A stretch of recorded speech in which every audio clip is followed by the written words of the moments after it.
My name is Brian Wish. I'm an entrepreneur, CEO, and pathfinder.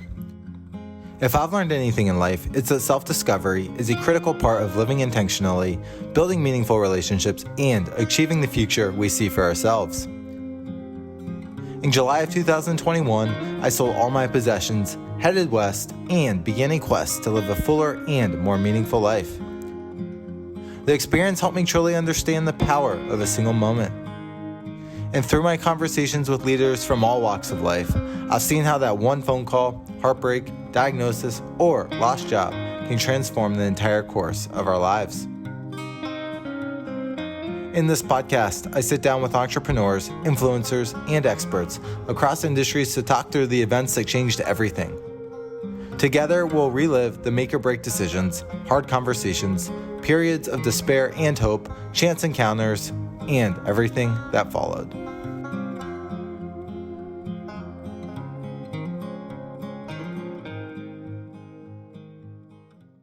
Dr. Ben Cilento, sometimes known by his nickname, the Snoring Doctor, is a board-certified sinus and snoring specialist, plastic surgeon, researcher, and wellness physician.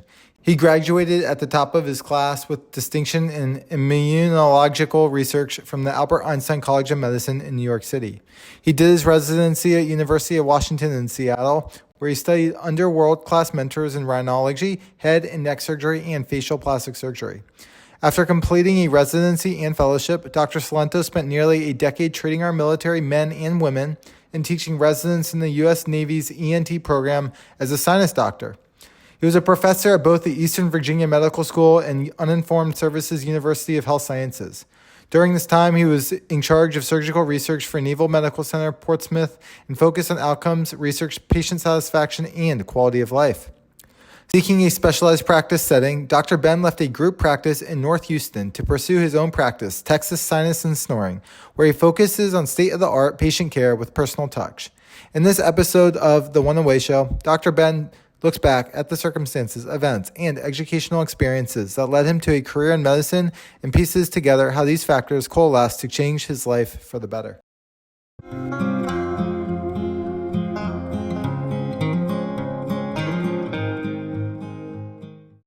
Dr. Ben, welcome to the One Away Show.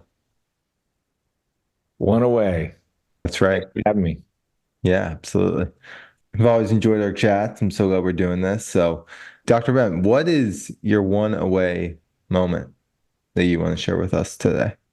There've been a lot. I mean, life's complicated, and there are things that go into who you are that are hard to explain as they're happening, but they're easy to look back on or to grok, right, in a Robert Heinlein sense, right? So you sit and look back at where you are now based on what's happened to you, and you try to piece it together. So some of it's fantasy and some of it's reality, and they mix in a way because it's your perception, right? It's your perception of how it affected you. In reality, it's kind of hard to know how things would be if X hadn't happened or if I had chosen Y. So the first, I'm a physician, right? But I'm also into wellness. So there's the journey that got me to doctoring, and then there's who I've become as a doctor because of my journey as a doctor. And so I think that they're two separate things, because it's not a small thing to become a doc. It's a long gauntlet. It's a long pathway. And so you really come out at the end different. I did. I don't know how you could go through the process of becoming a doctor and be the same. Things are changing in medicine, unfortunately. I don't think for the better. I think for the worse. And so there's a caveat here that we can discuss at the end, because they're changing the gauntlet, right? They're making it much shorter, and I think that's a mistake. I think it's unfortunate, but time will tell if I'm right or not. But I think that it was a grueling, difficult process to become a doctor, and I think that's sort of a baptism of fire, and I think it's necessary and good. I think it makes good doctors. You can always debate that. But in general, I remember a couple of things. There are events that you have no control over. I came from a long line of physicians My father was a neurosurgeon. My grandfather was a very well-known physician and researcher in Australia. And we moved to this country from Australia permanently when I was 5. And my father had been trying to get a job here for years. And so he had made several trips here to the U.S. and had focused on Michigan and New York and New Jersey and the Eastern Seaboard. Was unsuccessful at first. Back then, it was very difficult for somebody to break into American medicine without having to go through a full residency again and through med school. So he was trying to work his way into one of the pyramid programs in New York. And so on one of the trips, I was born. So I was actually born in Pennsylvania, believe it or not. We didn't really live there. My mother went to med school. So she had a background in medicine. But back then, the husband could say, well, yeah, you're going to stop that nonsense and stay home and be a wife. And she'd said, okay. So it's a little different than it is today. And so she never finished her degree. She was, I think, half a year shy or year shy. But she knew she was a medical professional as well, for all intents and purposes. And she says that at the time she had no idea she was that close to giving birth to me. What? Come on.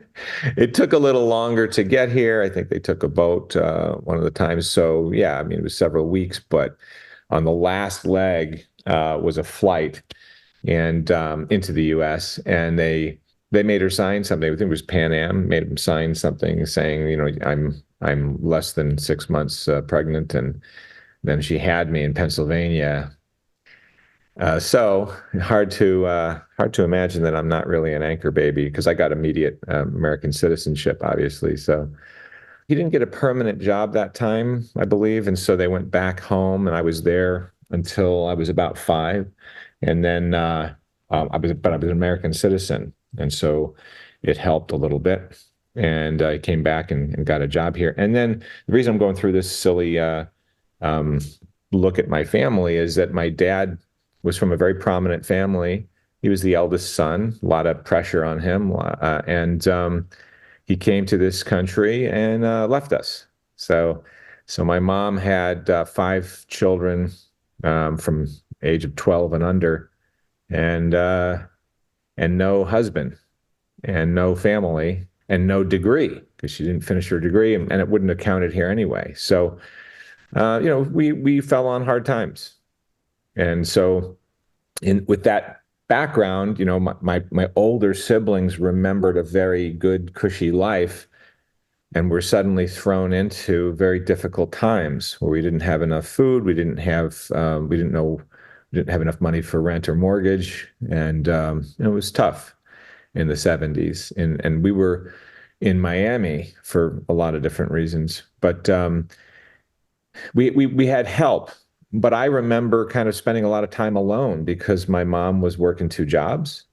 And my oldest sister, Penny, kind of, the pressure was put on her to raise us. And she didn't know anything about raising kids. And so I spent a lot of time alone reading. The only thing that I had from my father that I remember anyway was a Gray's Anatomy book. Hmm. And I remember feeling a lot closer to me. I could read. My mother taught me to read because of my schooling in Australia. They teach you a little differently, and they stress kids from 4 years old on, actually 3 years old on. So when I came here, the disparity was noticed immediately, and they thought I was really gifted. It was really just because they stress different things in Australia. And so I skipped a grade. Instead of being put into 2nd grade, I was put into 3rd grade at a younger age. It's very interesting what that does. You feel behind. You're younger, and it makes a difference at that age. You're a little smaller, you're a little younger, you're not as mature. And so I always felt a little intimidated, so I felt like I worked harder to try to make up for that. And so I remember learning to read and focusing on that book, and I would look at the pictures, and then even when I learned to read, the words were very difficult and they were long, but I tried to get to know them. And I would memorize bits and pieces of anatomy, the different bones, the different muscles. And it was kind of my secret knowledge that I had, it was kind of something that I knew that my sisters didn't know or that the classmates didn't know. And it also brought me closer to my father. So having that book and having that experience of being alone a lot because my mom worked and not having a whole lot of money. So my experiences were basically limited to my imagination and what books I would read was, I think, pivotal in developing the keystone habits that I kept all through school. That's where it started. That put me in the realm of the steps necessary because I had no idea what high school held for me. Hmm. And it could have gone very wrong because I watched all of my sisters go through very challenging times, a lot of them of their own making, you know, but they were pretty girls with no dad, poor in Miami. It's a lot of bad influences, a lot of people, with predatory behavior can easily lead those folks astray, and they did. And so a lot of things that, you would expect to happen. One of my sisters was caught with drugs and arrested in high school, just devastating for my mother. And one of my sisters began drinking and using marijuana and was killed in a car accident at the age of 17. She was my best friend. She was the closest one to me. We were the two little ones. There was older kids and then the two little ones. They always meant my sister Naomi. She was only 13 months older than me. And so we used to tell everyone we were twins. And actually, so I realized that we were in the same grade. And I realized later that my sister loved saying that, and she would stick to that story. And it dawned on me later, she did that because out of embarrassment. Hmm. She didn't want to think that, I was a lot smarter than her and younger than her. And so it was just easier to deal with. Well, why is your brother a year younger than you and in the same grade as you? And, what are you doing? And so I think she just sort of clung to that a little bit more than just saying it to have fun with friends. She would cling to it and get upset if I ever sort of said that we weren't. So I ran into somebody a little while ago who's a dear friend, and I had forgotten that I hadn't seen him in many years, and he still thought of us as twins from high school. I didn't have the heart to tell him, but anyway, so we called each other our twin sibling, but of course we weren't. And she was very close to me, and when she died, it was devastating.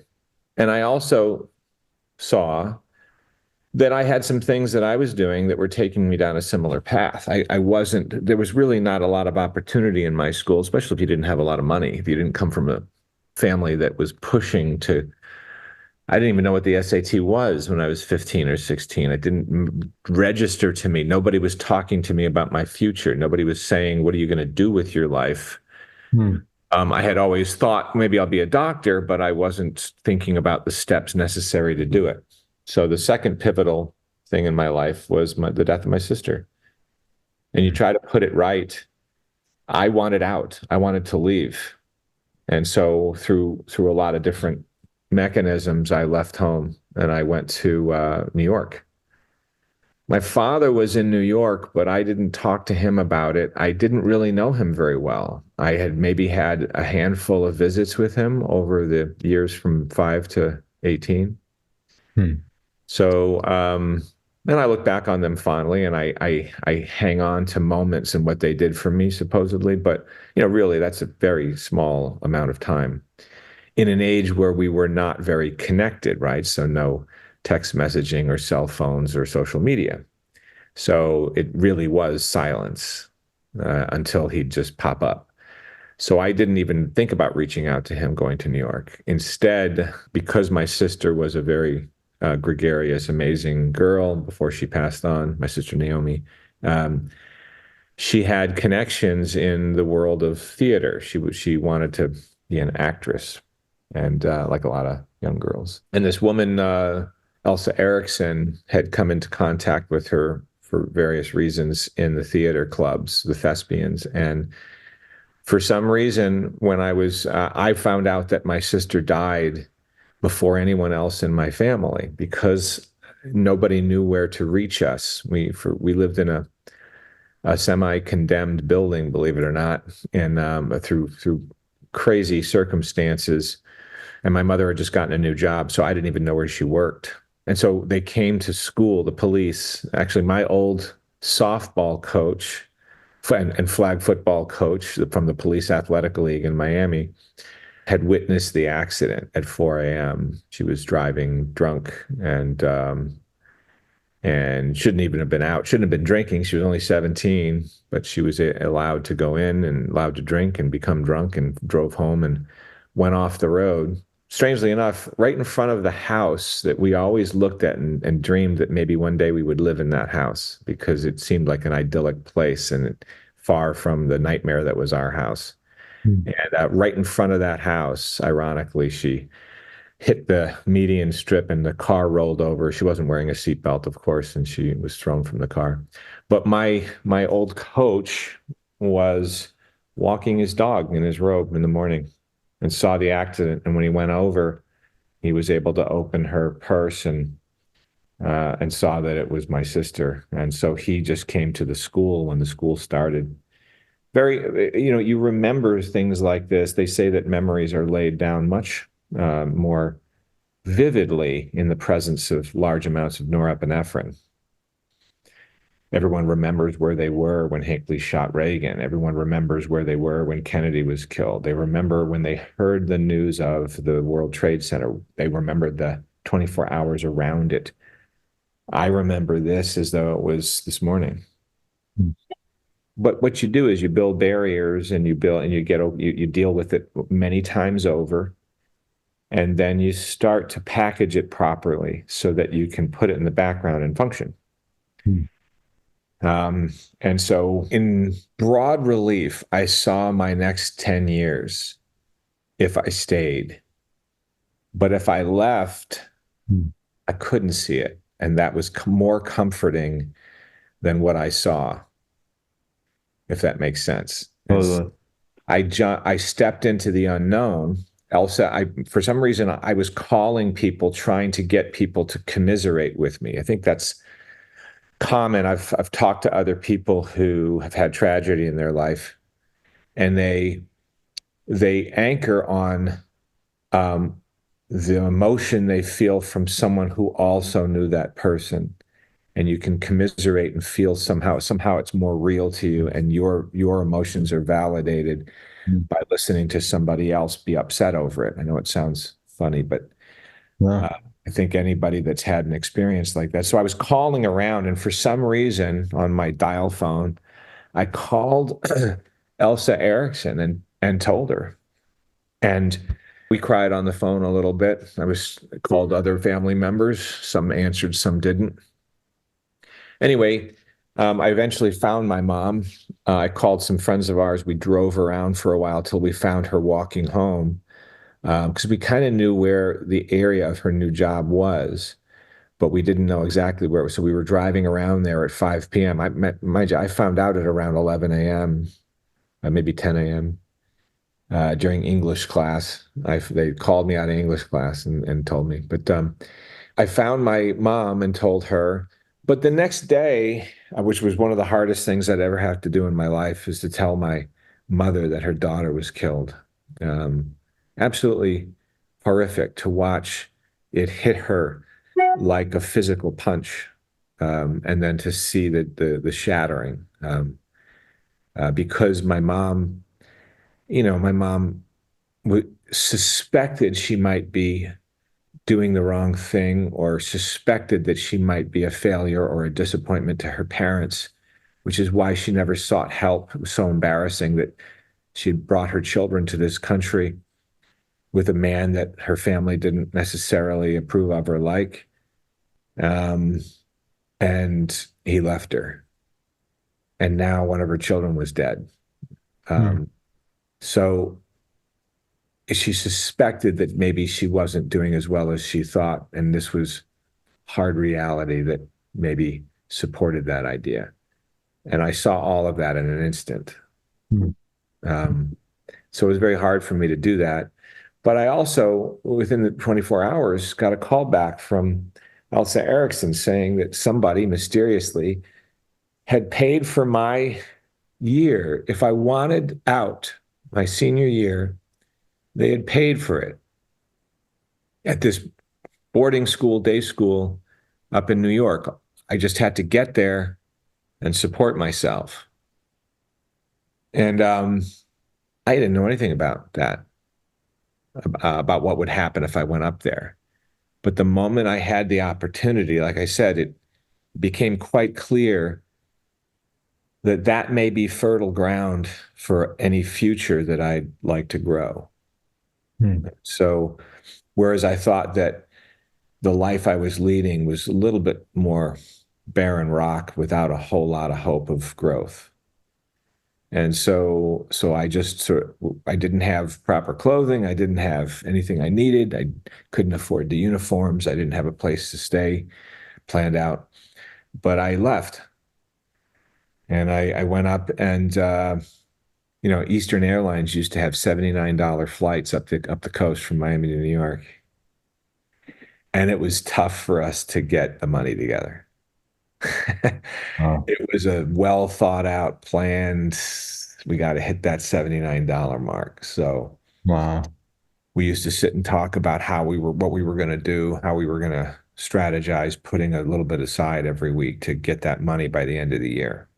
Hmm. And so the plan formulated. My mom was able to buy me 3 ties and a jacket. This was a boarding school, so that you had to wear a jacket and tie. Um, so a little, Yeah. little bit. Obviously, you were with kids with means, and that was a whole other. That was a strange hardship. Yeah. Hardship is not living in a nice place and having no shoes and having no food and going hungry sometimes. But another hardship is being put into the middle of people that have no idea what that means. Hmm. You mean at boarding school? Yeah. And so I popped into this life. And there's a funny thing happened, you tend to hide that. And it took me a long time. It took me several years until my junior year in college before I was able to deal with how do you explain your experience to people and be honest. I just watched or just listened to Jordan Peterson's book, The 12 Habits or 12, Yeah. is 40 it, low. what's that? Oh, go ahead. No, I can't remember the title. I was just because I did the synopsis of it. I can't remember. I'm getting it confused with Stephen Covey's 7 Habits of Highly Effective People. It's the 12 habits or something like that. But anyway, um, one of the things he says is you have to be or 12 rules. There's 12 rules. You got to be honest. And everybody comes to honesty at a different level their own time, right? Sociopaths lie all the time. They lie in every situation in order to survive the situation and make themselves look better or for gain. But the rest of society has different levels. I mean, it's actually very difficult to be completely honest all the time, all day, 7 days a week, 365. It's actually a difficult thing to be perfectly honest. But, Jordan Peterson says you got to try. And when you start trying, actually your life does simplify and become better. And so, but it takes a long time when you have layers of self-defense mechanisms brewing in you because of tragedy and because you have a sense of self that needs to be protected, or you think it needs to be protected in this new world you're thrust into. The tendency is, especially if you're not mature, like I wasn't, I had no male, strong male figure to key off of, except for wrestling coaches and sports heroes and whatnot. You fib, Hmm. you put on airs and you pretend that you're something that you're not. Totally. Did that in college. I did that in my senior year in high school, and I didn't want anyone to know what I grew up like. It was so much easier than explaining why did this happen to you? So I just decided to forego it and create a different past. But you grow up, you grow out of that stuff. So getting my sister dying got me into a different world, and I was so distraught. I channeled all of that energy into doing well. Surprisingly, I did. I took the SAT one Saturday morning. I had no idea what it was, or I had never taken a prep course, and I did okay on it. So, but I was made to take it by the assistant headmaster, George Allison, who became a wonderful mentor and friend over the next few decades. He also, I finished first in my class. I had the highest grade point average, and I finished number one in the school. And I did really well in athletics. I wrestled. I took third in the New York State wrestling competition. I remember the whole thing. It was a fantastic kind of fun event because I lost my first match to a kid named Koretsky. You don't remember his first name, but I thought, well, I was undefeated that year. I did really well. I was like 12-1, something like that. So I thought I should do really well, and I lost my first match. What the heck? What's that all about? And then I got thrown into the petite finals, and I won every match that weekend in that bracket and took third. And wouldn't you know it, Koretsky won everything and won the whole thing and took number one. And I only lost 5-4 to that kid. He was built like me. He looked like me. He was the same height as me. He wrestled just like me. It was the most frustrating match I'd ever had in my life. It's like I was wrestling a mirror.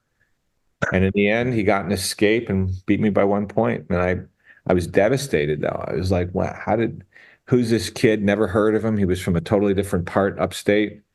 I didn't know where the hell he was from. I'd never wrestled him before, and I thought I'm a loser. But then I just persevered and decided to try and have amnesia and forget that even happened, and attacked everything as it came to me.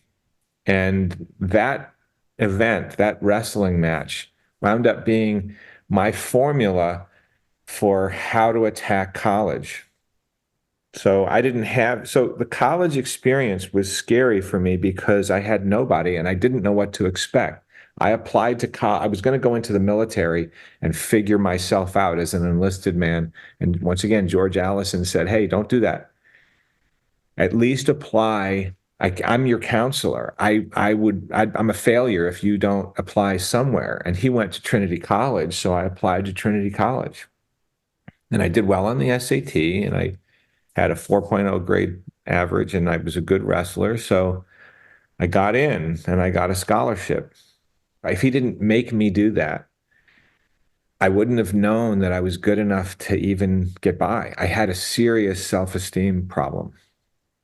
And that weekend where I was pitted against the best wrestlers in our area, my first match confirmed my fears about myself, that I was full of shit and wasn't really good at anything.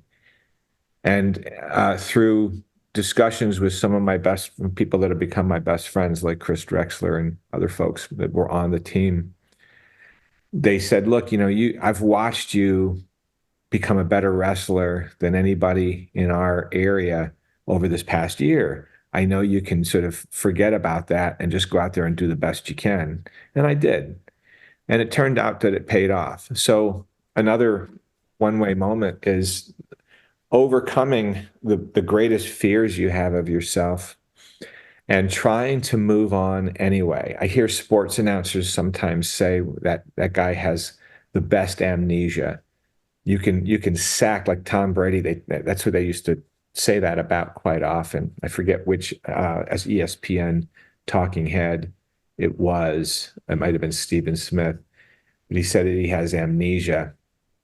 And what they meant was you'll get in there and you'll sack him, but he'll stand up and walk over to the line like he's Tom fucking Brady, and and he and he will destroy you the very next play. You think you demoralized him, he forgets it, doesn't even remember that it happened. And when he steps up to that line, once again, he's Tom Brady.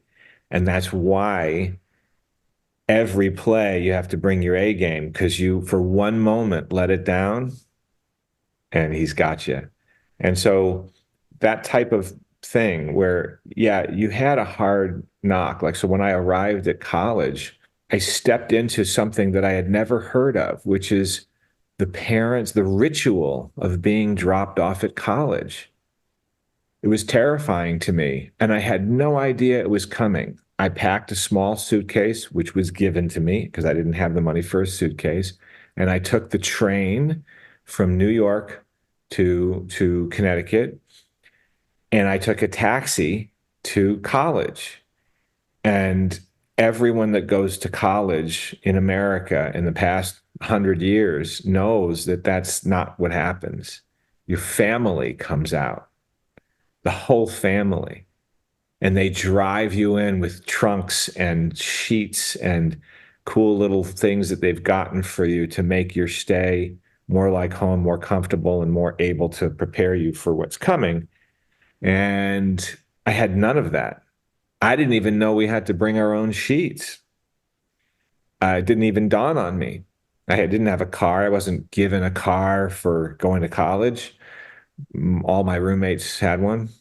I didn't know that we're going to be kind of living on our own. Yeah, we had a food service, but I didn't have any money, I didn't have a car, didn't have any means. And so it was a hard punch in the face. My first semester, my first set of grades were B pluses across the board.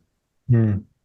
And that was incredibly devastating to me. I dug deep in that first Thanksgiving of that first year. I was in a bad place. I was like, I couldn't, it was right after, um, the death of my sister a year or two before. And I didn't have my girlfriend from high school went to Idaho. I didn't have anybody, and I didn't have anywhere to go. Everyone was going home for Thanksgiving, and I was like, where the hell am I going to go? Well, my high school friend, Chris Drexler, brought me down to his house. I had a family Thanksgiving, and it solidified our friendship after high school for the rest of our lives. We're still great friends. He's up in New York still. Wow. But I went to his house and I had a great family cooked meal, and we talked about, because Chris Drexler was on the wrestling team. We talked about my win and how, when I lost that first match, they were shocked. They hadn't seen me lose, and so they were they thought, looking at my face and looking at how down I was, they thought, oh, he's out, man. You can tell he's just going to lose. And I didn't. And so he reminded me of that and said, look, yeah, you got hit hard, man. You came up upon an opponent, college, that you weren't expecting. They kicked your ass. Now get back in there and kick ass. And I went back and I was on the swim team. I was on the rowing team. I was captain of the crew team. I wrestled, although I didn't do great at wrestling in college.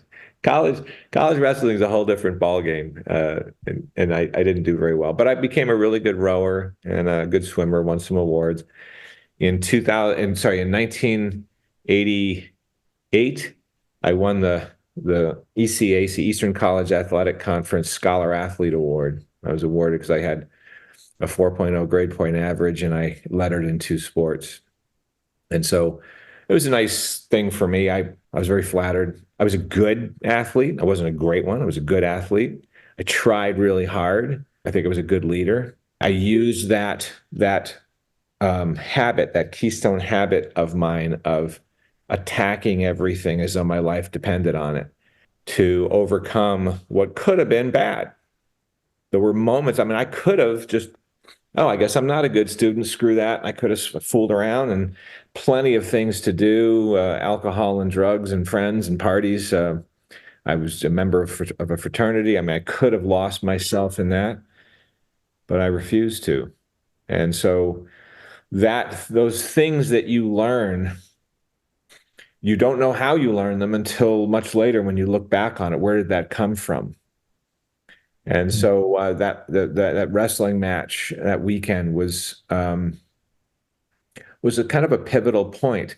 Who knows if it's something that's inside you that just gets brought out by circumstances, or if circumstances create something inside of you. That's a debate for psychologists, I think, in a different venue. But I can tell you that when I look back on it, that's when I realized that I changed and that things fell into place, things that were unnamed, things that were not really well formed in my vocabulary, my inner dialogue became solidified. When I graduated college, I still clung to the idea of the Marine Corps Hmm. all through college, actually, because I was going to enlist, but George Allison said, go to school. And of course, I fell back on, well, I'll just be pre-med. Funny thing happened when I won the Scholar Athlete Award that year. I was excused from the organic chemistry final because I could no longer improve my grade, and that's written in the text of the award because they give you bonus questions. I was very good at organic chemistry. I think just spatially, I was able to kind of visualize it a little bit better than some. I didn't have to take the final at the end of the year because even if I got a zero, I still would have gotten an A plus. So Dr. Heron just said, yeah, you can just forego it, which I thought was a huge badge of honor. And I was recognized for it, which is nice. It feels good, right? So I started to doubt why I wanted to do medicine. I had always just said it since I was a kid. And I wondered if I wasn't making a mistake. It's a big commitment to go to become a doctor, right? What if I get 10 years into it and I was wrong? Would I be a good servant to my patients? Would I be happy, or would I be a guy that's miserable in a profession he's trapped in and can't get out of? So, against a lot of my friends' advice, I went into the Marine Corps as an officer after college. So I took the MCAT, but I took a commission in the United States Marine Corps. And now I had been doing in the summers, I had been doing PLC to make a little money and to dabble in the Marine Corps. But you in PLC, platoon leader class, you at the time there was no obligation. You'd get $2,500 for the summer, make a little money, and then you'd come in and you'd have some experience. You'd see if you liked it, see if it was right for you, and then at the end you can make your decision and walk away, and nobody says anything. But it turns out that I did really well in platoon leader class, and I really enjoyed it.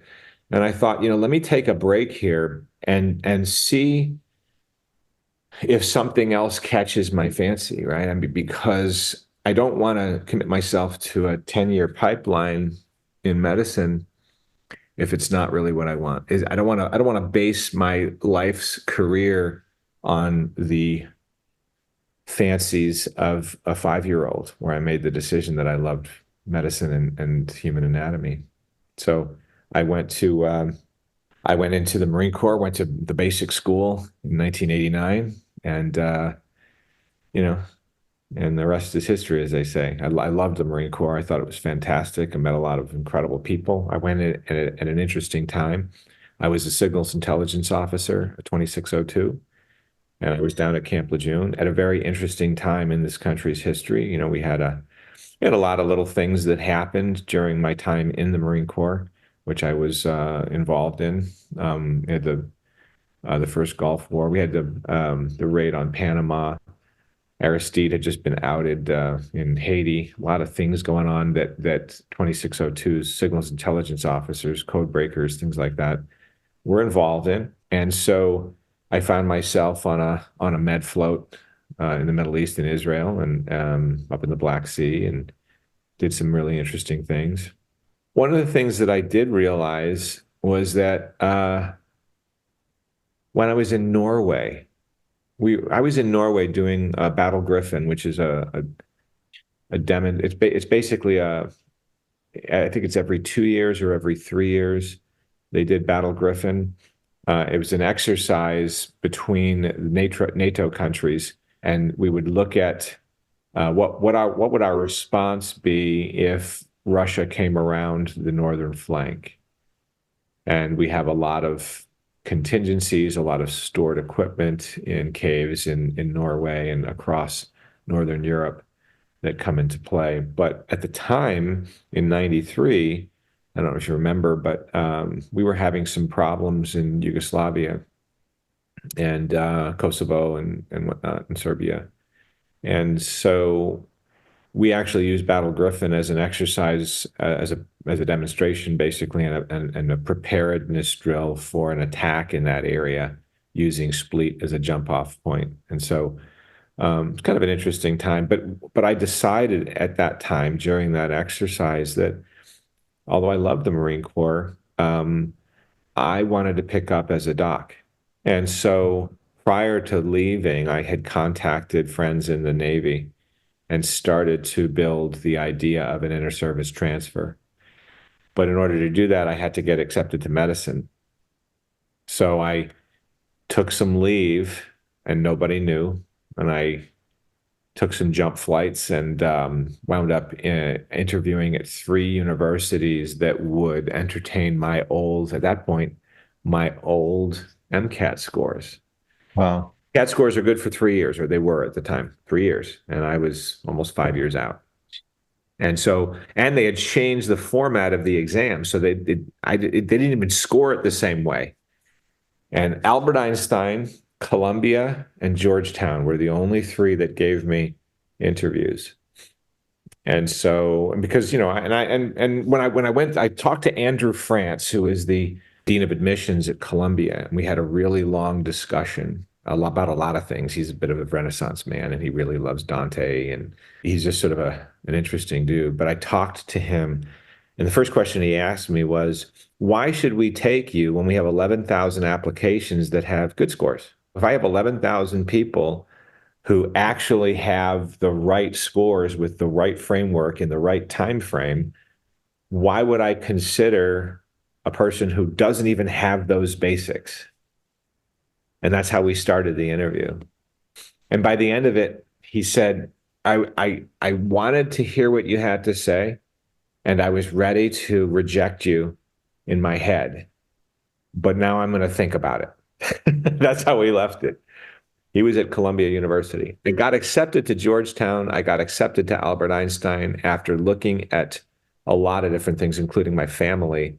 There was a lot of Cilentos up in New York. I decided to go to Albert Einstein, but I heard nothing from Columbia. As I was leaving, I got a rejection letter from them, and they put me on the wait list. So they said, we're not going to accept you, but we are going to put you on a wait list. August 2nd, 1993, I drove out of Camp Lejeune wearing a Navy uniform with with a lot of derision from Marines. It was all good-natured, but like, hey, squid, or ice cream salesman, whatever they call you, the white uniform. So I drove up through the night. I stopped at a bridge in Northern Virginia and took off my G-Shock watch, and I tossed it into the water as sort of a weird late night symbol of a starting new chapter. Yeah. And then I drove on with my U-Haul in the back of my Pathfinder, and I arrived in New York in the morning and started classes. I took all my boxes, stuck them in the thing, and started classes in biochemistry. And I was a month in, so I was scared going in there because I hadn't done anything academic in 5 years. So there was a pre-course that started in biochemistry August 3rd. And 30 days before anybody else got there, and I wanted to take it. You didn't have to take it, but I did. And I got entrenched, and I built my room, and I attacked it. I 2 days in, I knew this was for me. This was what I wanted to do the rest of my life. Well, August 30th, I got accepted to Columbia, and I had to think really hard about what I want. I was all in. I had met another mentor, Ron DePino, fantastic surgeon who was a 5th-degree black belt in Taekwondo and Hapkido. I was a Marine combat instructor of close combat in the Marine Corps as one of the duties that I put on myself because I was a wrestler and I enjoyed it. I learned their combat system. And so I wanted to do something, that mix of physicality and mental engagement. I wanted to continue that duality, right? So I got in with Ron DePino, and I started doing Taekwondo with him and Hapkido. I started out as a white belt, and I was 30 days into what I thought was the rest of my career, and I had to suddenly shift and think of myself not in the Bronx, not near the Bronx Zoo and City Island and the beauty of the Bronx around the Italian neighborhood there, but in the gritty North Spanish Harlem, 170th Street kind of Columbia area. Anyway, obviously I didn't go. I just stayed where I was. And I really liked I loved Einstein. Einstein was the absolute perfect thing for me at the time. I think I just excelled there because I didn't feel a whole lot of pressure. Anyway, that's how I got into medicine. And then that's what I consider my medical career. So several key points where I could have gone one way and quite possibly ended in tragedy.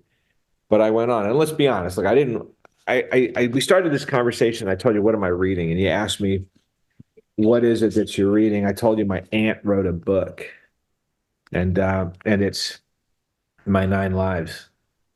Wow. And she wrote it, she's dead now, but she wrote it in 2006. It was published in 2006. And I'm reading it and I find myself tearing up all the time because it's all of the cast of characters are my family. And from her point of view, I've had a lot of conversations with Dion. She was a wonderful lady. And when I was in Guam, one of the things that I did in Guam was I, when I left residency, my first job in the Navy was as the head of ENT out in Guam.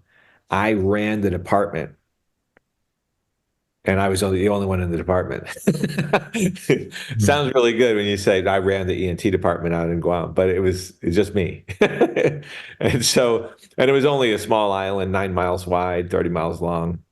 But I got to visit my family all the time. So I got to go down and reconnect with all the family down in Australia in 2004. And I went, I mean, countless times and she had a beautiful farm that made exotic wines and also was an outdoor theater called Karnak in Mossman. I think it was Mossman up in Northern Australia. And so I visited her many times and had wonderful, wonderful conversations with her and wonderful swims in her big lagoon. And I had been down there 3 times and had been swimming in the early morning hours in this lagoon in front of her place. And it was so idyllic, and I would just float there and look up at the sky. I get up very early, as we were talking about, 4:30, 5 o'clock. The sun wouldn't be quite up yet, and I would wander down this trail that she showed me and just sort of get into the water. And we were watching TV, and they had one of those scare the tourist things, the nature shows where they start talking about how deadly everything is in Australia. I was laughing. I was like, look at these. They're talking about all this poisonous, dangerous stuff, and really, there's just like scaring everyone to not come here. And really, it's just a wonderful place. And she kind of poked her head out of the kitchen, and she was like, that's all out here, right? And I was like, what? And she was like, yeah, I mean, where you're swimming is actually full of crocs, and there's a lot of incredibly poisonous. I mean, you're watching for those things on the shore, right? I was like, no, I'm not. What do you? No, I'm not watching for what? So we went outside, and she kind of showed me everything, everywhere, every spider, every that could kill you. It's funny. But I really Um, so her life was pretty interesting. She had a rough upbringing, and when you asked me, I'm reading this book. I'm about halfway through, and you shot me I forget it was an email or a text telling me kind of what you wanted to do, and the way you put it was, I want to look at some of the key moments in your life and then unpack those. And it struck me that the visual of unpacking what those things mean immediately impacted me, right? hmm. Because that's what we do, right? I mean, we package those things so we can manage them. And when you sit down and have a conversation like this, you don't know what you're going to find when you unpack these old memories, No, no. right? And so you've put this chest away and there's dust on it and it's in the back of the attic. And when you open it up, you surprise yourself what you remember as you're chatting. And I couldn't help but think about my aunt. You know, she was nominated for an Academy Award. I mean, she had an incredible life. She was an actress. She was married to Sean Connery. But it was this book where she talks about him beating her that changed things for Sean. Because I don't know if you remember, but when he died, all of a sudden, all the feminists came out of the woodwork and were like, well, should we be celebrating this guy? He was a wife beater. And the funny thing is, when I had many conversations with my aunt about it, and she was a strong, albeit maybe a little crazy lady, but it didn't define her or change her. She just mentioned it in her book as to what she was like, I'm not going to stick around for that, so I'm out. It wasn't this horrible thing. He was not a wife beater. He was from a different time and a different aspect of masculinity that's completely unacceptable today. And he gave an interview in 1975 where he actually said, if a woman's mouthing off, you give her a little smack and she stops. At the time in this 1975 interview, nobody batted an eye. When I heard it in high school, I was like, holy shit, I can't believe he just said that. I don't judge people who are from different times per se, especially when I wasn't really around to experience that. But I do think that my aunt had totally forgiven him, never even thought about it. It was the father of her son, Jason. And so, but certainly wasn't going to put up with it. And I come from a single mom with all sisters. I would never somebody hits my sister and I'm going to be on Dateline NBC. I'm not like Sean. Yeah. But to say that should completely define him, I don't think is fair. And she didn't think it should define him either. She just realized, hey, this guy's not for me. And she was married multiple times, and she left guys for other reasons too. But she was a very strong lady, and she would never want to be defined as that woman who was beaten because she was strong enough to say, hey, you hit me once, I'm gone. And the terrible thing is that there are relationships out there that don't end that way because women don't get out of it. And she did. So I think of her as very strong. And I don't think of her as defined by her relationship with Sean or the fact that she left him because he abused her. So, but reading her book, it's been an amazing romp through. First of all, I found out she writes really well. I don't know. It doesn't appear that she used a ghostwriter. She never told me that she did. This was being published right when I had my visits with her in 2004 to 2006. Wow. What a strong, amazing lady. I think her boobs were the first boobs seen in American cinema in Tom Jones, the one she got nominated for the Academy Award. Kind of funny that she got nominated and her boobies were shown. Um, but she went back into Shakespearean theater after that and didn't really do a lot of movies because of she wanted to be a mom and raise her son and whatnot. So Yeah. 1963 was sort of the high point of her career, I think, and then she went into theater instead of movies. But an amazing lady. You read these books and you wonder her system was very different. I was in a poor state and wanted to get out.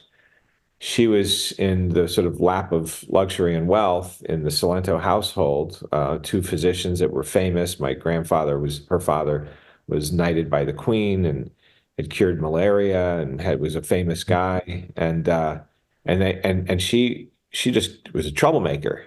She was the opposite. She got expelled from three different schools for the funniest shit. I mean, she was just a hellion. They couldn't stop her from being an individual. They had no idea what they were going to do with her because all the other kids were excelling in school and doing great things, and there was Diane just kind of, causing trouble and getting out and drinking and smoking and so they did everything they could to try to find out what is it that engages her. And it wasn't until they went to New York. My grandfather helped to write the charter for the League of Nations, which became the United Nations. So they brought him to New York. And it was in New York that she went to the American Academy of Dramatic Arts. and started to realize, hey, this is what I want to do. Hmm. Her pivotal part was kind of interesting. Her pivotal moment was when according to her book anyway, was when she was at school, at an all-girls school, boarding school, and she got out, climbed out on the roof, jumped down, went down to the city center, and called back to the school after dinner from a payphone and pretended to be her mother with all of her mannerisms and her talk and they thought she was Lady Cilento. And because she said she was, and she talked to the headmistress and said, "Now I don't want any nonsense about this. I don't have time to come to your silly place and pick up my daughter, but I want her ready by Saturday morning and put on a train and sent into the city." And so they did. They got her ready and they put her on the train and sent her out there, and she messed around all day. But she realized that wasn't fun. I'm going to do it again, but I'm going to get all my friends with me. So four of her friends, she said, I want her and her friends put on a train this time. And it worked. So she realized that I became Lady Cilento. I could actually act as though I was her. All the mannerisms came back. And she cites that. Now she got found out. Somebody talked.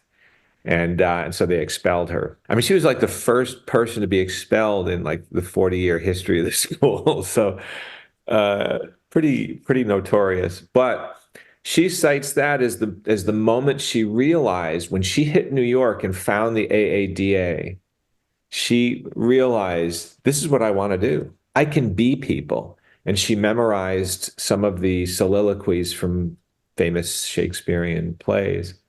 And she started auditioning for things and finally got some roles in some plays. Hmm. First, she went to the Royal Academy. When my grandfather was transferred over to London, she went to the Royal Academy of Dramatic Arts and finished there.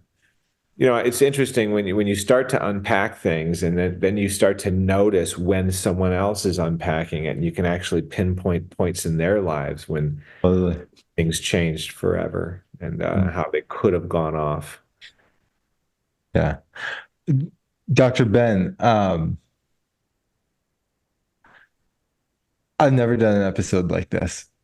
I've done I've done 200 episodes. This is Oh, I didn't the know that. I didn't know this was a long-standing thing for you. well, I'm bringing it back. It was about 2 months that I kind of put it on the shelf. It's one of the things I enjoy the most. This has gone, I'll tell you after, but this has been a treat and it's gone different than any other. Like this is might be the most memorable episode I've ever done. I'll Oh, tell that's you, really but nice. Nice I'll to tell you hear what, that. I'll tell you why after. But let me, can I ask a question? Do we have Yeah, time? yeah, Okay. of course. Yeah, I got nobody. Nobody's here except my doggy, my little dog, He's, Arnie. he's welcome. You started the show talking about your dad leaving a family of five. Is that Yeah, there's five children of my mom and my okay? father. My father also had three girls and a boy from his first marriage. Wow. You learn about your parents as you get older in stages, right? Yeah. But you and I talked when I was out in the pool, and we just talked, and I told you that when you learn your parents are fallible, you become an adolescent. When you forgive them, you Becoming be, an adult. when you forgive yourself, you become mature. And I Mm. think that I think that those stages, when you understand what happened, because if you do the math, if you do the math, my mom, I guess, was the other woman, wasn't she? And my oldest sister and his first wife's youngest son, they overlap. So, you know, Oh, so you start to understand and his first marriage, my dad was just born in the wrong time. He's a very different dude. And the way his parents raised him or neglected him, depending on how you look at it, made him who he was. He grew up in the jungles of Perak. He was born in Perak, Malaya, because they were studying tropical medicine. They were studying, they were doing research, not raising their kid. Their kid ran wild and grew up, in the jungle with the servants' kids. So just a very different upbringing than the rest of his siblings. And I mean, and it shows in how he just wasn't prepared to be this father. totally. And so he he had some issues with it. To build on that, and you're right, like we're all product of our upbringing, and we become who we are with how we channel that. And some channel it positively like you, and others don't. But and that's what I want to go to, from your dad leaving to watching your mom work two jobs to your older sister raising you to your best friend, your sister, dying, in a car accident in front of the house that meant something to you in a symbolic way. What do you think it was about you, though, right? That kept you going? Like, did you always feel you had, like, were destined for a better life? Was it always just like, I'm gonna put my way through and figure it out? I'm just so curious because the odds and what was stacked against you was not, I would say, in your favor to get to where you are today. And I'm so curious in the thick of it all. I never had any doubt. I never had any doubt. You're kind of oblivious, I think, sometimes when you're the little one in the family. I think that my sisters wanted to protect me a little bit. My sister Penny and my sister Gigi, the older ones. So I don't think I saw everything the way they saw it. I know I didn't. Plus, I didn't have any, my dad was kind of rough. And so I didn't experience any of that. They did, and they still remembered it years later. They remembered the beatings. And I did witness my father hitting my mother, which was very traumatic. I was young. It was when they were breaking up. And that stuck with me. So I can only imagine what stuck with my sisters. And so none of my sisters have gone on and done a whole lot in terms of education or career. And so was it because of the violence that they were subjected to? What if that had been me? I don't know. All I know is that I never had any doubt, even though I was growing up in chaos, and I mean chaos. There was a time when we had a mattress in the back of a Ford Fairmont station wagon, and that's where we were all sleeping. And, we were living in a shithole. And the house that we had jalousied windows where all the glass was out of it. So it was just basically an empty square for a window. You're in that chaos, and my perception of it, I think, was different because of my experience, maybe. I don't know. I had a mom who worked so hard and was absolutely devoted to us. She was a sweet, wonderful woman. She has her flaws. My older sisters saw those flaws.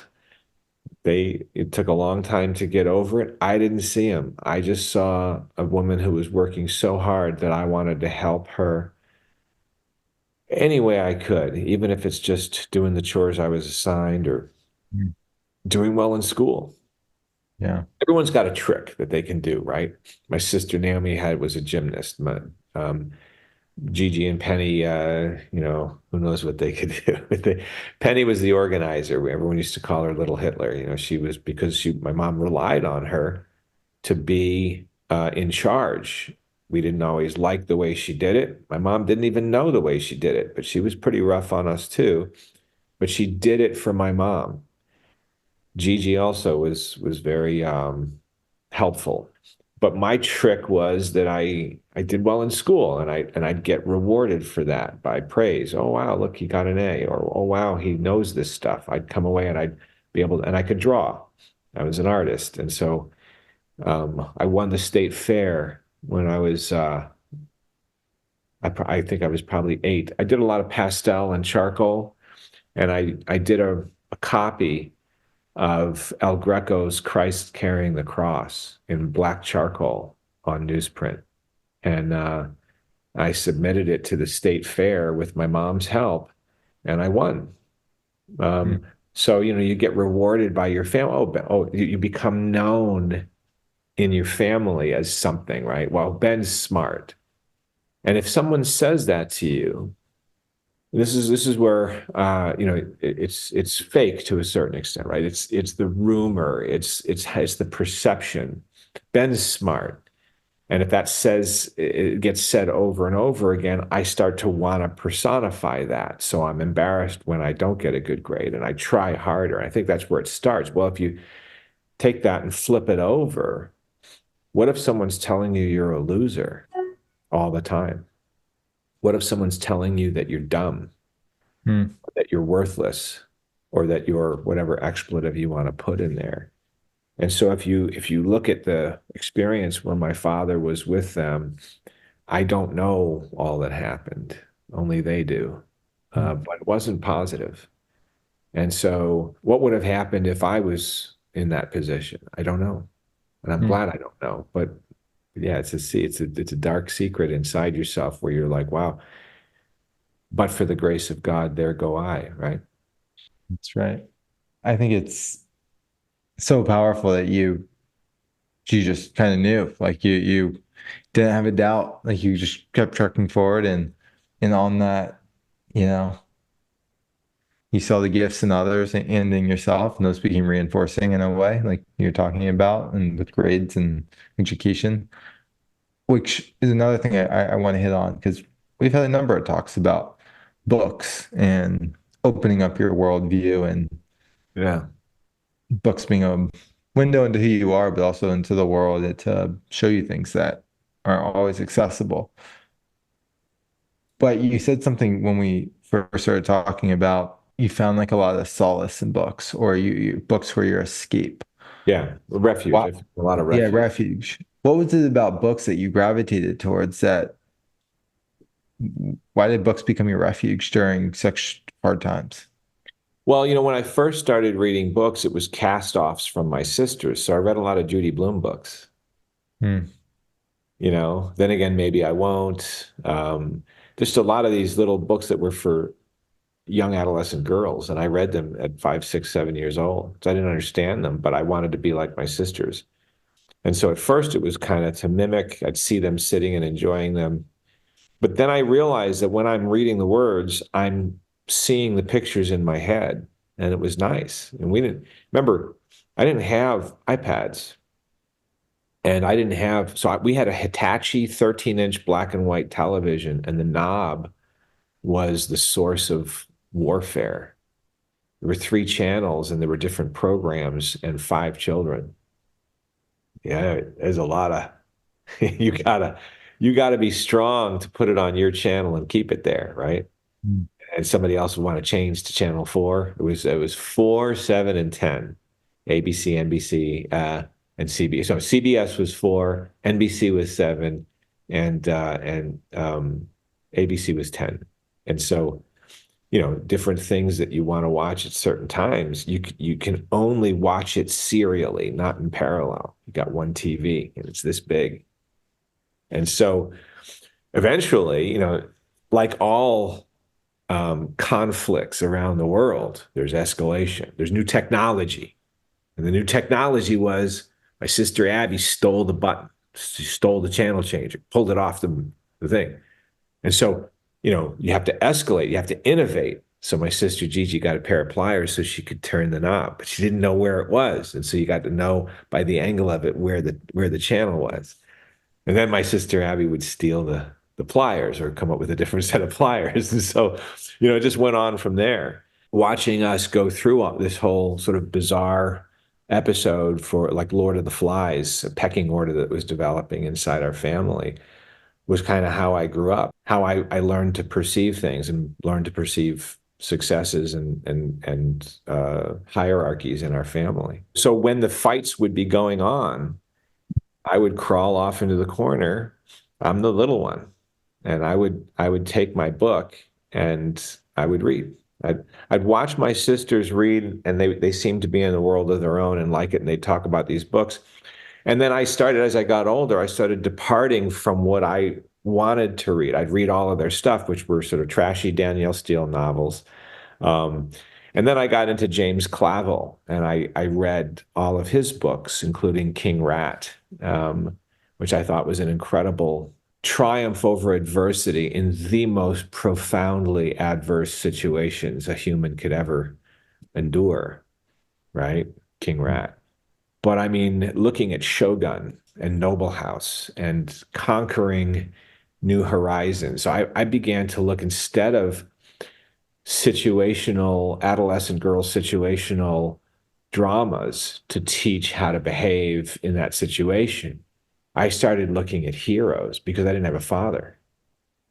And so in Dirk Struan and the company in Noble House, I saw a man and what a man could be. And then I stumbled upon Marcus Aurelius, and I realized that I read his Stoic musings. When I first found out that it was 2,000 years old, it profoundly affected me that Hmm. this person existed before any of what we know the world to be today existed. And his writings were speaking to me as though he lived today. That blew my mind. I think I was 10, and it blew my mind that I could be affected by a person speaking to me through 2 millennia. And the things that he was saying were what I later learned were Stoic musings. The things that he was laying out were kind of like guidelines that I saw in heroes, in books that I liked anyway. And then I read the Iliad and the Odyssey when I was in junior high. And I realized that every major adventure had already been told. All this, all these movies that were coming out, like Star Wars at the time in 1977, and I watched that movie 100 times. I would literally go into the movie theater, or the Roosevelt Theater, which later became a weird, crazy, porn, gross place. But at the time, it was playing real movies. And I went in there and I would buy one ticket and I'd stay through till like 7 or 8 p.m., the last showing, watching Star Wars because of the adventure. And then, of course, you read J.R.R. Tolkien and C.S. Lewis and those epic adventures. Hmm. Those adventures become what life could be if you succeed, if you win, if you have the right mettle. Those heroes sort of supplanted a father figure, really, right? I mean, that's what I was looking for. I didn't have it. My mom tried to be, So they supplanted the father figure. yeah, right. Wow. Who's more manly and more caring than Aragorn, right? Who cares for the halflings more than Aragorn? And who's more able to defend them? That's what you want your dad to be. Your dad's your hero. He's your first superhero. I didn't have one. And so reading those books, like The Hobbit, you can identify with the main character, even though that they're this little defenseless being thrown into a tumultuous, difficult to understand conflict with beings that are much more powerful than them, right? All the adults in my life. And I didn't understand why there was a conflict. I didn't understand why Smaug was under the mountain or why he was so angry. I didn't understand why wizards wanted to destroy everything. But I knew that it was something I had to try to, you know, navigate through and overcome, right? So it's Yeah, you wind up visually mapping out what you think your role is based on the roles that tickle your fancy, right? The roles that capture your imagination. absolutely. I mean, I think they use books and movies to supplant or to stand for something in your life that you didn't have, Yeah. and give you an imaginative future for what could be. That's a neat way to look at. Because I think so many people they look at what they don't have and they becomes their downfall, or what they point the finger and you Well, found. I think you absolutely nailed it. So look at what happens with any success to a person, a self-made person who struggled and had to, through intellect, rigid adherence to certain principles, whatever they are for them, was able to climb to the top of their industry. You look at what happens to them when they achieve success, monetary and otherwise. And it will tell you whether or not they took care of the hierarchy of needs early on, your own psychological needs. Mm. If you haven't dealt with your demons, if you haven't, I think it was Socrates, the unexamined life is not worth living. If you haven't examined your life and you haven't come from a good place in your success, then the success itself unmasks your doom. And I think that you find that quite often in Hollywood stories because those folks, what the gauntlet they have to go through is very different than the gauntlet of an eventual CEO of a major firm or an academic warrior, that that's out publishes all his peers and discovers something amazing. It's very different. It's a different gauntlet. Mm-hmm. We're only just learning, just figuring out the surface with Weinstein and all of these terrible stories. We're only just figuring out what it is those folks have to do. You hear all the time, Hollywood is a quagmire, Hollywood is a terrible place. You don't really know what that means.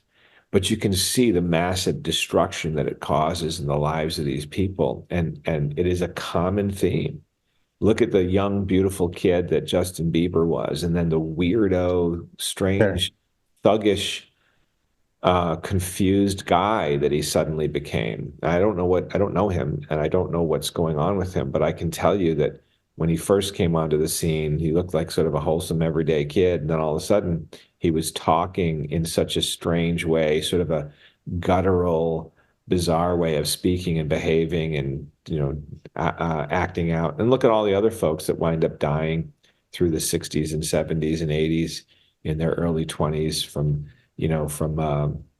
Janis Joplin to Kurt Cobain, the whole 27-year-old thing. You have to imagine that whatever it was that gets unmasked, it was never resolved. On Mm. their path to success, they didn't have to solve the problems that other folks solve on their way up the ladder. Something about that pathway doesn't require that. And many other pathways do, right? I mean, the traditional ones, hardcore education, putting in your time, 10,000 hours, that seems to put you through something that helps you to answer questions. And I think that if it doesn't, then when you do get success, you ultimately fall because Mm. you never answered those questions in yourself. It's a powerful way to look at a Justin Bieber or without examining the struggles before you get to where you want to be. When you do kind of get the money or get the thing, you fall and appreciate that. There's one other thing I said I want to just reflect on too, and I also you brought up a very vivid memory, but you were talking about going to your friend, I think in boarding school for the holiday. Thanksgiving, Christian Right. Drexler, And seeing a family. And I think you're talking about his father and mother. that then mother, yeah. Have you ever been in a setting where you saw like a family like that? Like why did you bring it up that way? So here's the funny thing. At the time, his mom and dad were divorced or freshly divorced or something, but the feel of family life was still so strong with them. The kids sitting around, they had means, they were fairly wealthy, and their house was sort of well appointed. They had a great Thanksgiving meal for me. His mother was so welcoming and as mine was, but she had leisure time. She wasn't rushing off to work two jobs. And so we sat around and we had a wonderful weekend. And it brought me back to the idea that, because sometimes adversity makes you forget who you are. And I needed to kind of reconnect with someone who knew me, right? Mm. Cheers. You want to go where somebody knows your name? It brought me back to that weekend where I found the strength to continue on when I had lost and I eventually overcame. I needed that. I needed to feel as secure. People knew me. People knew that I was a winner, Mm. right? That you create your own legend. And in my family, I had the legend. People gave me the name. You're the smart one. You're the artist. Just because they said I was. How good was I? I don't know, but I mean, they thought I was, and so they believed in me. They knew my name. They knew who I was. I had a history with them. Chris Drexler was he had hurt his leg And so my senior year, he was on the wrestling team, but they used him as a manager because he was injured. So he was kind of like my cheerleader. Like he watched me develop from someone that really hadn't wrestled before to somebody who was winning matches consistently, even against opponents that they never thought I would beat. So he remembers that, right? So you're feeling down, you're in this new environment where no one knows you and you feel like you're outclassed by everybody. Everyone's got a good family and money and whatnot, a car, um, and you're not doing all that well. I needed to be reminded, hey, you're Ben Cilento. You're a great wrestler. You're a smart kid. You finished first in your class, that sort of thing. And seeing that and feeling that kind of love solidified our friendship, first of all, but it also sort of helped me kind of shake it off and say, okay. And I finished off strong with all A's that year. And that first semester was just a distant memory. Yeah, I'll share it later. But yeah, I think it's so special when you feel like you're taken in and you have people sitting with you who understand you and that feel a family or connectedness. Right? Yeah, it's something you never forget, or when you see it in a way that is different, or in a way that you're like, I want that for myself. One more question for you. On our last call, I noticed this. I'm sure you see it every day, but your daughter, your younger daughter, how old is she? She just turned 8. Turned 8. She was, I mean, the way she looked at you was like he said everyone's dad is their first hero, but you could just tell like how much she loved you. Yeah. I mean, it was like she didn't have to say anything. Like she was Yeah, just, the bond between my daughter and I is pretty strong, and yeah, um, it's and I cherish that. I think it keeps you going. totally. Yeah, I mean, it's very evident without saying anything. And so my question to you is just giving your own upbringing, right? How has that shaped you as a father, as a husband? My dad wasn't a good father, and he wasn't a good husband. That's a reality I had to come to, and so I have a lot of fear about a lot of insecurity about will I be a bad husband and a bad father? I have a failed marriage. I was married before to a physician, a Nigerian woman from Lagos, and I met her in New York at Albert Einstein. It didn't last long. We have a wonderful son, Christian Imran. I named him Christian after my friend Chris Drexler, and we call him Immy because his middle name is Imran. Um, and He's a wonderful kid. Um, I was moving around in the Navy, and so from 4 years old on, I wasn't with him. He was every 2 years I was moving with the Navy, so he was with his mom mostly. But we've still remained very close, and I try to be the best father possible. But the reality is that just like my father, I was the head of a failed household moving around. And so I desperately tried to be a part of his life. It was because of my fear of being like my father and not being a good dad.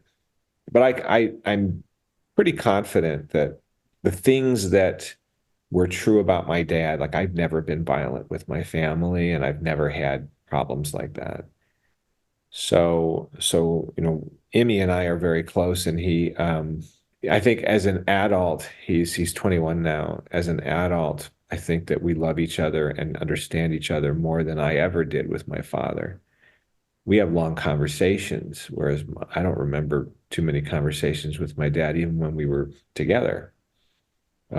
So I think that I'm a better father than my father ever could have been. He was from a different time. And I think I'm a better husband. I definitely know second time around that I'm a better husband. Hopefully my wife would agree with me. But I cherish her. I cherish our relationship. And I everything that I do is for them. Everything. From the moment I wake up, every routine that I have, I always ask myself, is this good for my relationship? Is this good for my family, or is it not? And if it's not, I jettison it. And if it is, I bolster it and I back it up and I double down on it. So Hmm. At Yeah. least, at least in that regard, I think I'm successful. Totally.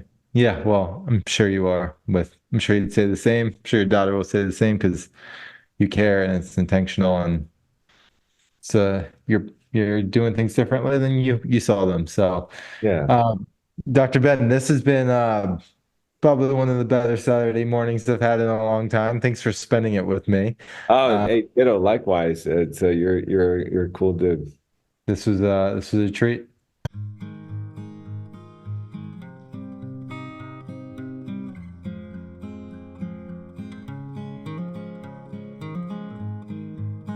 Thank you for joining me on the One Away Show. If you enjoyed this episode as much as I did, please leave a review and follow us on Apple Podcasts or Spotify. Have a one away moment you'd like to share? Follow me on Twitter or Instagram at BrianWish_, or reach out to me on LinkedIn and tell me about the moment that altered your life. The One Away Show is produced by Arcbound, a company dedicated to helping entrepreneurs, experts, and visionaries launch authentic personal brands. From message development to podcast production, social media content generation, and book writing, we work with you to create your arc. Head to arcbound.com to learn more. Thank you for listening, and please join me next time on The One Away Show.